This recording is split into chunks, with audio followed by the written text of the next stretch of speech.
अस्सलाम वालेकुम नाज़रीन, मैं हूँ फातिमा मेहर। चलते हैं आज की अहम खबरों की तरफ।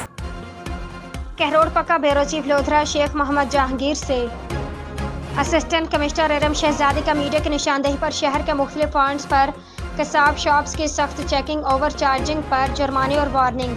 मीडिया की निशानदेही पर असिस्टेंट कमिश्नर इरम शहजादी ने शहर के मुख्तलिफ पॉइंट्स पर कसाब शॉप्स की चेकिंग की। दौरान चेकिंग असिस्टेंट कमिश्नर इरम शहजादी ने बीफ के रेट्स और मयार को चेक किया। ओवर चार्जिंग करने पर गौसिया चौक में 2 कसाबों को मौके पर 5-5 हज़ार रुपये जुर्माने की और सख्त वार्निंग दी। असिस्टेंट कमिश्नर इरम शहजादी ने अपनी गुफ्तगू में कहा कि चेकिंग का मकसद शहरों को गवर्नमेंट ऑफ पंजाब के मुकर्रर करदा रेट्स पर खुर्दनोश अशिया वगैरह की फरहमी को यकीनी बनाना है। उन्होंने मजीद कहा कि मसनूई महंगाई और ओवर चार्जिंग को किसी सूरत बर्दाश्त नहीं किया जाएगा और ग्राम फरोशों के खिलाफ कार्रवाइयाँ जारी रखी जाएंगी।